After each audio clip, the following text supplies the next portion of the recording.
On dit que dans un endroit magnifique dans ce grand monde, vivaient trois belles princesses, Rina, Rola, Rim.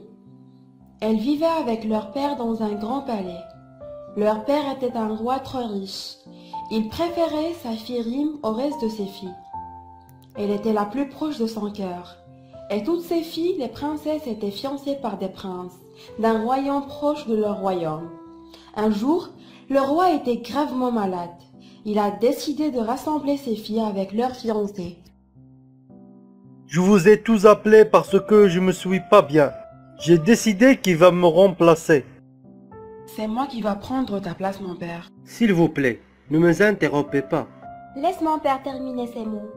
Je compte diviser le royaume en 3 royaumes sur vos 3.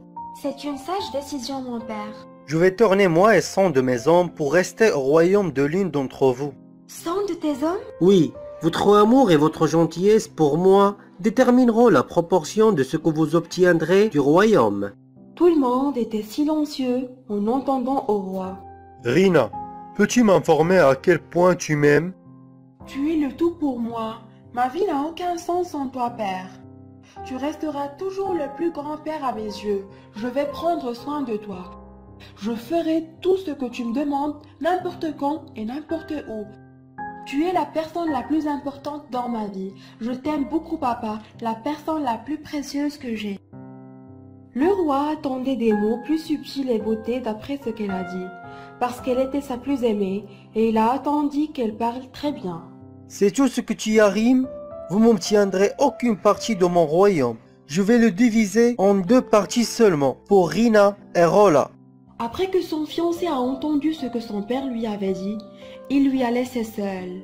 Elle n'a pas voulu épouser une fille qui n'a rien hérité de son père, et elle deviendra pauvre après une courte période. La pauvre a pleuré avec ses larmes en observant ses 2 sœurs. Vous êtes toujours les meilleurs pour choisir les mots et exprimer clairement vos sentiments malgré que nous ayons le même amour pour notre père. Mais moi, je n'ai pas assez compétente pour exprimer qu'en vous. Vous avez toujours attendu la bonne occasion pour prendre la place de mon père. Ses 2 sœurs se mirent à rire de ce qu'elle leur avait dit. S'il te plaît, papa, ne me faites pas ça. Je ne veux plus te voir ici. Rassemblez vos affaires et quittez le palais. Et ne reviens jamais. Elle a porté avec elle peu de vêtements, juste la robe qu'elle portait, la robe de son mariage, ainsi qu'une autre belle robe coupée. Je suis très fatiguée. Mes pieds sont gonflés à force de marcher. Il s'est passé des jours que je suis en dehors du palais. Et après une longue période de marche, elle est arrivée à un beau lac. C'était près du lac une canne jetée sur le sol. Je vais construire avec cette canne une jolie robe que je vais la porter sur ma belle robe et un chapeau qui va protéger mes cheveux du soleil. Elle s'est tenue en canne et ce qui l'a fait prendre le titre chapeau de canne. Et après quelques jours de marche, elle est arrivée au palais du prince qui l'a abandonnée et l'a laissée seule. Il est ensuite devenu roi après la mort de son père. Elle était aussi consciente de cela. Son père était sur son lit de mort quand il a été avec les fiancés. Elle a aussi su qu'il n'était pas encore marié parce qu'il n'a pas trouvé la fille qui lui convient. Puis, elle a décidé d'aller dans son palais pour travailler avec le chef du palais. Ce palais est magnifique et célèbre. Il est fréquenté par de nombreuses personnes et visiteurs. Puis-je travailler avec vous pour vous aider? Comme je l'avais dit, ce palais n'est pas rempli de monde. Mais si tu ne me donnes pas un bon repas ou bien quelque chose est arrivé, je vais vous expulser immédiatement. Rim a accepté sa condition. Elle a pris tous ses efforts pour travailler. Elle ne s'est jamais plainte de rien, même si tout ce qu'elle obtenait était de la nourriture. Ce qui la rendait si patiente, c'est qu'elle voyait parfois le roi.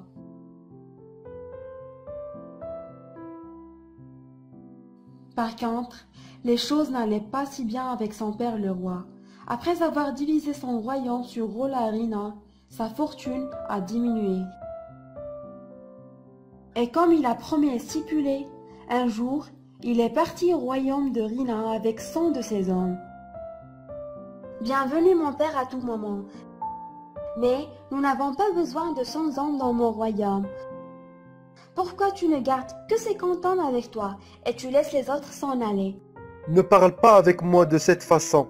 J'irai au royaume de ta sœur et je vais vivre avec elle. Il la quitta et alla chez sa sœur Rola et commença à lui raconter ce qu'elle lui avait fait Rina. Je m'excuse papa, mais je suis d'accord avec ma sœur dans tout ce qu'elle t'avait dit. Laisse tes hommes à la recherche du travail ailleurs et bienvenue dans mon royaume seul. Comment?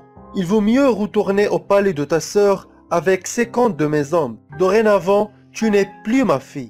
Après sa colère contre sa fille Rola, il a expulsé 50 de ses hommes.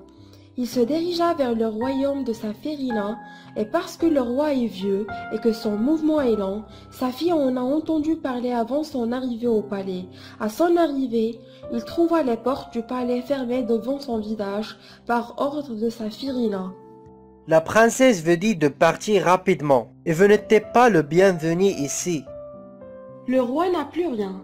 Avec l'expulsion de ses hommes restants, il a ensuite vendu son cheval et pendant qu'il se promène dans la forêt, il est passé devant une vieille cabane abandonnée et décida de s'installer à lui pour se reposer et y vivre.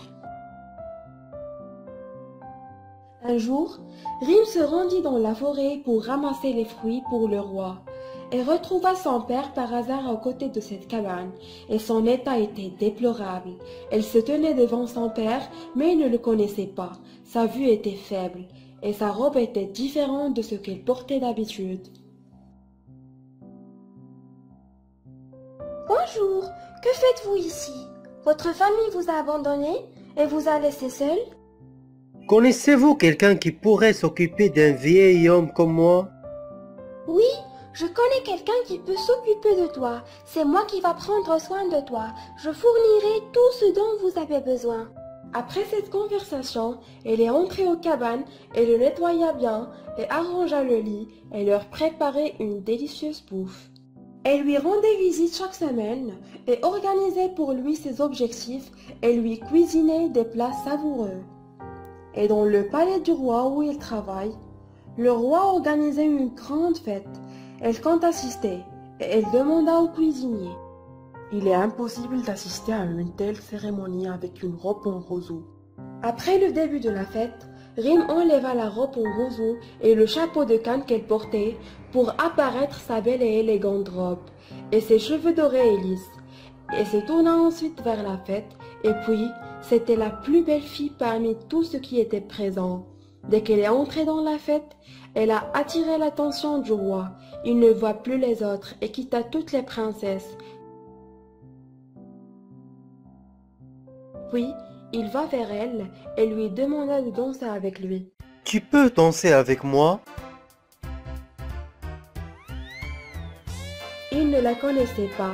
Il était juste impressionné par sa charmante beauté.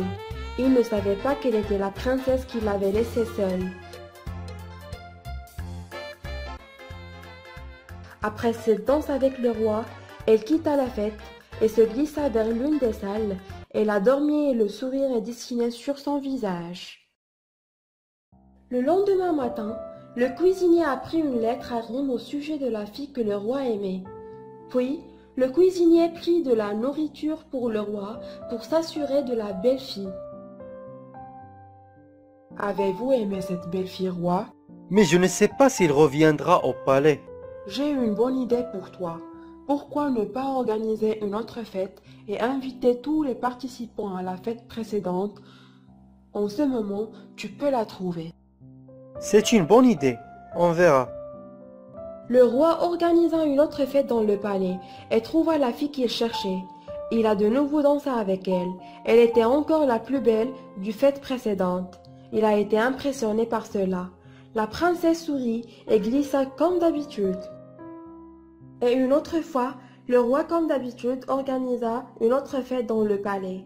Et à ce moment-là, la princesse Rim choisit de porter sa robe de mariage. Elle a attiré l'attention de tous les présents. Elle était la plus belle fille à regarder. Mais comme avant, quand la fête s'est terminée, elle se glissa dans l'une des chambres. Et le roi n'aimait pas ça, et elle était triste et ne voulait rien manger. Un matin, Le cuisinier a demandé à Rim de préparer le petit déjeuner pour le roi. Et quand il a fini de le préparer, elle a mis sa bague sur le plat qui irait au roi. Quand le roi vit cette bague, il fut surpris de le savoir. Appelez le cuisinier. Quand le cuisinier vint, le roi lui demanda si c'est elle qui lui avait préparé le petit déjeuner comme d'habitude. Mais elle avait répondu que la fille qui l'avait aidée, celle qui l'avait fait. Appelez le chapeau du khan. Le roi convoqua le chapeau de Khan et elle arriva chez le roi et toujours elle portait la robe de roseau par-dessus de sa belle robe et lui demanda « Comment tu as cette bague que j'ai trouvée au petit déjeuner ce matin? Je l'avais reçue de la part d'une personne que je connais. C'est quoi ton prénom? Tout le monde m'appelait chapeau de Khan. Enlève ta robe pour que je m'assure que tu ne caches rien au-dessus. » La princesse a accepté l'ordre du roi et enleva sa robe et son chapeau. Et puis, la belle robe apparaît. Comment? Rim, tu peux me pardonner? Tu veux m'épouser? Rim ne pouvait pas refuser la demande du roi pour l'épouser. Elle était, et il l'aime toujours. C'était un vrai amour. De nombreux invités ont assisté à sa fête de mariage. Alors son père le roi et ses sœurs qui étaient forcément jalouses d'elle étaient présentes. Avant de quitter le palais, le sentiment de jalousie naît de nouveau. Parce que la princesse Rim est devenue beaucoup plus riche qu'eux après son mariage avec le roi. Le roi irrita le cuisinier lorsqu'il remarqua que les invités n'ont pas aimé la nourriture, parce que ce n'était pas bon, et le roi dit à son cuisinier « Personne n'a touché la nourriture. » Rim regarda son père avant d'envoyer le cuisinier pour chercher du sel. Une fois que le cuisinier augmentait le sel, la saveur change. Elle est devenue très délicieuse. Elle était admirée par tout le public.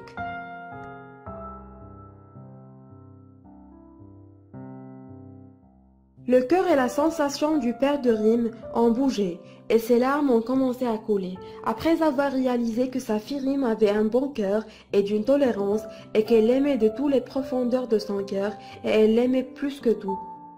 Ma princesse, tu m'as pardonné. C'est pas grave mon père, je t'aime et ma vie n'a aucun sens sans toi. Ainsi les gens de bon cœur vivaient heureux et calmes l'un avec l'autre dans le palais. Salut, j'espère que vous allez bien. Abonnez-vous à notre chaîne Magique Français pour recevoir toutes les nouvelles vidéos. Au revoir.